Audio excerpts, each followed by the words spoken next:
we could think of the education industry itself as the triumph of standardization. We have many disputes over Common Core, what a liberal education might be. We might even argue a bit about what a college freshman experience should be if you're a very good basketball player. You'll see that I pulled up a home page of the accreditation organization for most college and university engineering programs. So there's standardization going on in curriculum.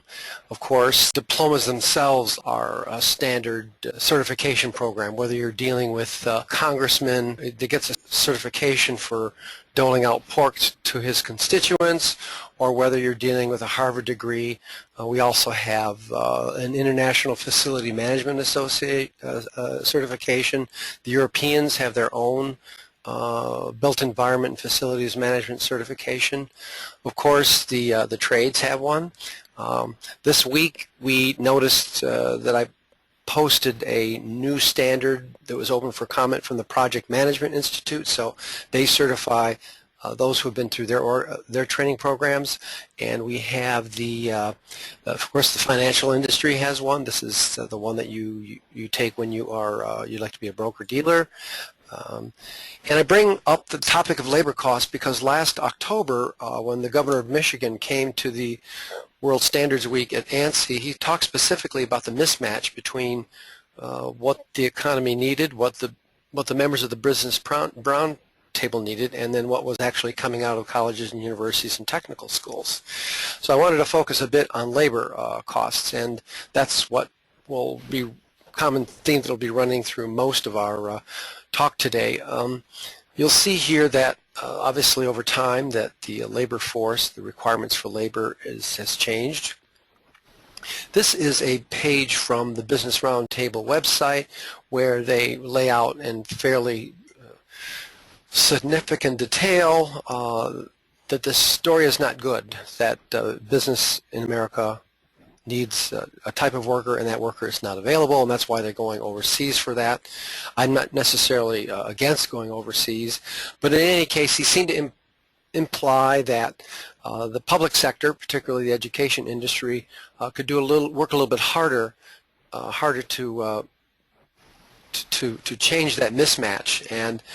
And what came, and this is not what he said, but it came to my mind that I'm imagining the organization chart of a university, and I'm not really trying to cite any one particular university. This is, you'll see this a fairly common configuration, though, in the liberal arts, the arts and sciences organization. There's all these other auxiliary type of offices, but the governor's point was that suppose we try to do something, if we were to take this organization structure, which has evolved over many centuries, and try to fit that to what the 11 sectors of the United States economy are. But of course it depends on how you count. We'll use the Standard & Poor's method of counting or identifying economic sectors, and I wanted to fetch out here to a drawing that was in Jonathan Swift's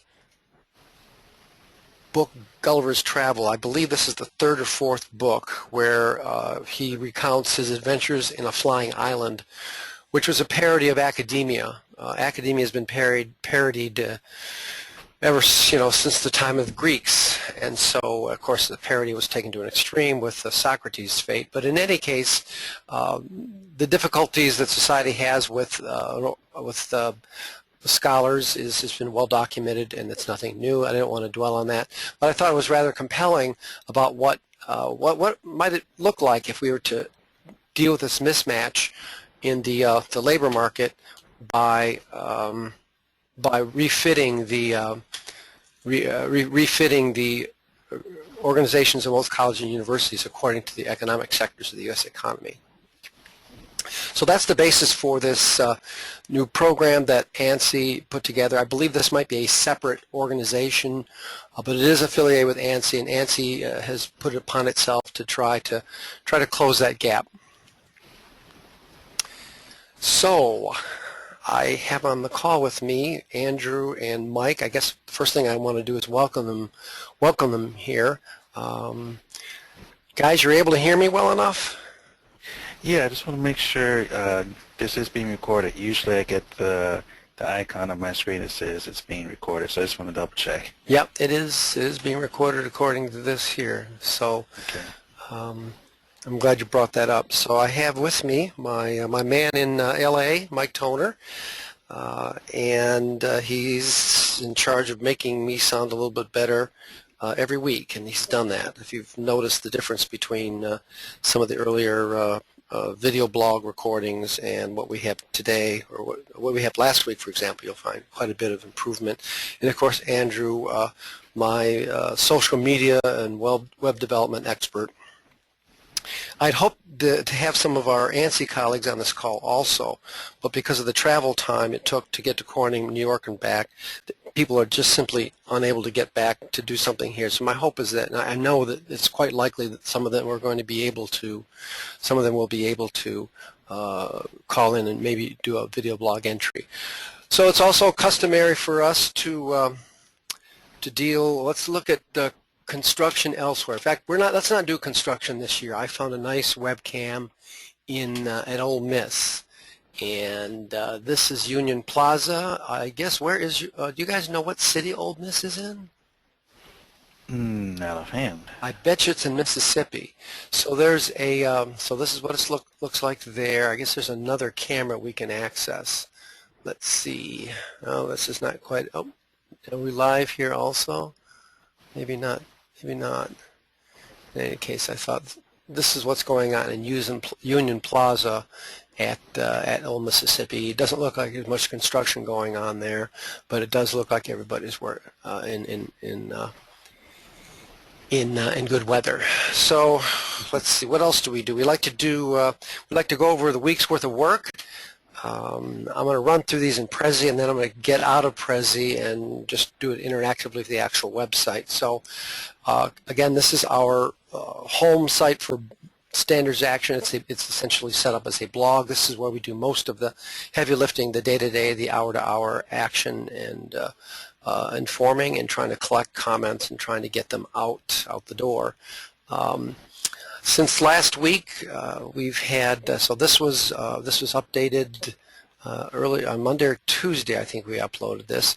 We are now on to over 1,300 views, which I think is fair for the dismal science within the dismal science. That's what I call standards development. And of course, now we're up to 220 followers on our Twitter site.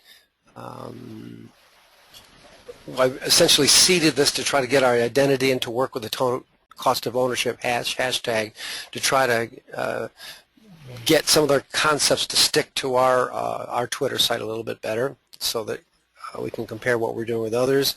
Of course, this has been an ongoing project of mine for many years to try to pull together to get IEEE to ratify and to sponsor a dedicated committee to education, healthcare, facility, electrotechnology. So this one is in Coventry, UK, so we make a special effort to make sure that we are international on that one. I wanted to take the opportunity here to say that we do have some important conferences going on. We have, I believe, depending how you count, 7 to 13 proposals that are in front of the Group A code committees, and we're running short of people who are actually able to get to the meeting. Now I shall let you know that the meeting can be accessed by web. They're very good about that, but there's no substitute for actually stepping up to the microphone and arguing your heart out about a technical concept you think is worthy.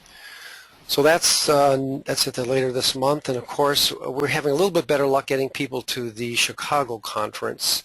I do have a couple of NITMAMs out there, and in our weekly action, if you go to our blog, you'll see what we have there. I'm going to get out of Prezi here so we can kind of look over what we've look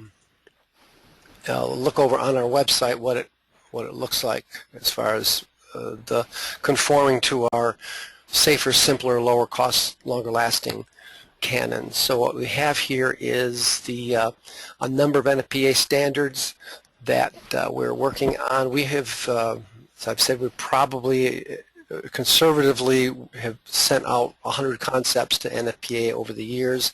We know that you don't achieve meaningful results immediately. It's almost never 3 years. It's something more on the order of 6 to 12 years. So you just have to stay with this stuff. And so we like to advance some of the concepts that we put out that were rejected. We like to do it again. You will see here also that we're going to probably lean in a little bit more to the Healthcare Facilities Code. Yesterday we called attention to an IEEE, it's not IEEE, it's an IEC standard that's under development. It's actually a committee that is taking over from another committee. They seem to be mutating according to the needs of the market. I have brought this to the attention of my colleagues on the EHE committee. I believe that we are going to be the target of U.S. regulators, and I would like personally to see some of the waste taken out of the systems as we already know it before we overlay new ICT technology. I just don't think ICT technology should be overlaid on systems that are already wasteful and overbuilt. That's a different discussion. So that's what we're doing there. I'm as many daily posts as possible. I'm giving video testimonials or other backup YouTube clips. It looks like many organizations now are increasing their YouTube presence, and so this is the CEO of Eaton explaining why this document is important to the electrical industry and the world at large. This is an interesting organization, Leonardo Academy. I did this principally because it's likely to be of interest to the many land-grant agricultural colleges and universities in our industry. It's another sustainability organization, and they identify and describe themselves here. Of course, ASME is a very active standards developer, and it looks like they're developing a new standard for air heaters. And what interested me, these are applications for servicing steam generators and industrial furnishers. Many of the thermal processes require these air heaters, so they can be costly. So our experts, I would like them to at least know about that. And Tom Laughlin from ASME will talk a little bit more about how ASME standards move. And of course we started the week then with the Portfolio Management Institute, Project Management Institute rather, and here's a little bit of an introductory clip to what they do also. So that's what the work week looked like. We think that we've advanced. Most of those fall somewhere in the safer, simpler, lower cost, longer lasting hopper. I thought I'd at least speak a little bit extemporaneously about standards in general. Usually we often think of them as impeding innovation when actually it's quite the opposite. And you know, at a time when we're constantly told to try to value what's new and different, it often comes as a surprise that the standard, the shared, and the common can be strong drivers of transformation. In fact, many of the innovations that have changed the world, including railroads, manufacturing, interchangeable parts, money, shipping containers. I never thought about shipping containers, but I had somebody tell me the other day that the world runs on shipping containers, and that made me think. I was surprised at that point of view. Even language, anybody who's tried to conjugate the verb to be in several languages will know that may well be a failure of standardization. In any case, no more about irregular verbs. Let's get back to, so that's, I'm doing that to just give you a basis for why this meeting occurred at all. So we all find ourselves in Corning, New York, and to talk about how standardization can transform the U.S. economy. And I wanted to make sure we revisited some of our governing assumptions. So I don't think I want to run through here. Let's see if I can start this from a different spot. Let's start this from about, let's see, we've been through that, and we've been through that. Okay, let's see if we can start presenting from this point here. So anyway, this is to pick up again. Standards are frequently preceded by best practice. In a couple of weeks, you'll be seeing an example of a good idea that my colleague David, actually David Arndt and David Anderson will put up there on our video blog about how you can use cooling coils as chilled water producers for chilled water production.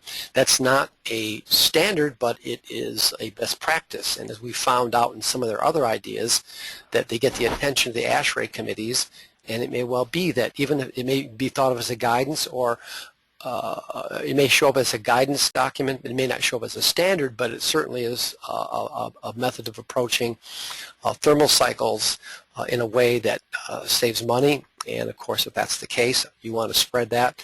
And that's why we get to our second point, is that standards would make innovation practical by providing the scale necessary for the market to grow and to provide the profit necessary to recover R&D costs.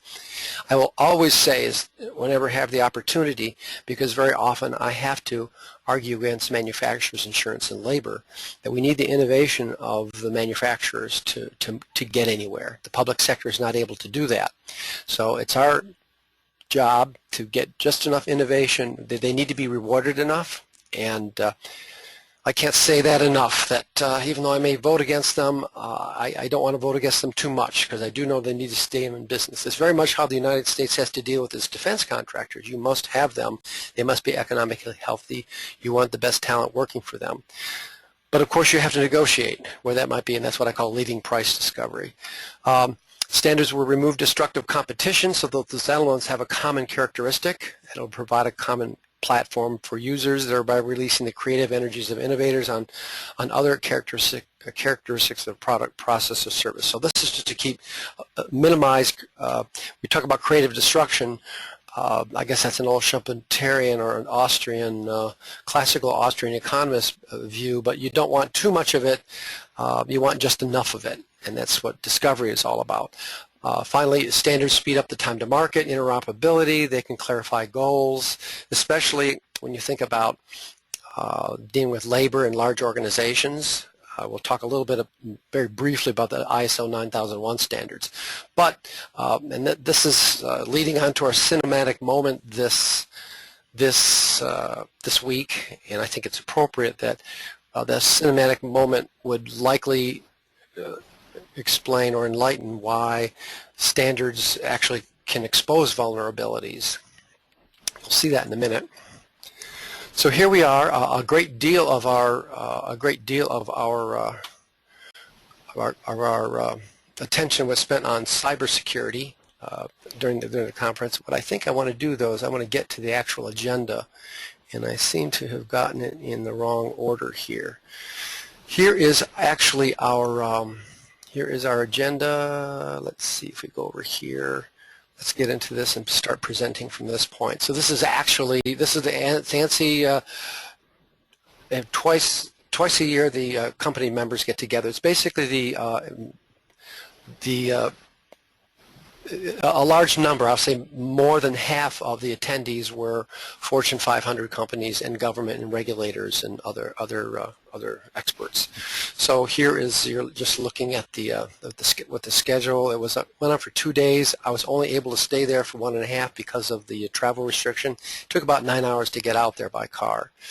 Here's what their head office looks like, and it's pretty impressive. I learned that Corning was actually not the name of a guy or inventor. It was actually the name of the town. The company was actually named after the town. So here was other parts of the agenda, and we, as you can see here, it went on solid back-to-back presentations. One of the, I mentioned something about management standards. So this is one of the presentations where the International Management Standard was described by the update on it. It looks like they are in a revision cycle right now. And remember, it may even, the multinationals will tend to look at ISO 9001 or that 9000 series because very often they have to trade across borders, and there's certain criteria that governments make, and they want to make sure that certain management practices are in place. I think it's largely the private sector has dealt with this, although the public sector certainly has its own management standards. But this is one of the marquee ones. It's been around quite a while, and it's mature, so to say. Let's see. Microsoft was there. They were talking about smart and sustainable cities.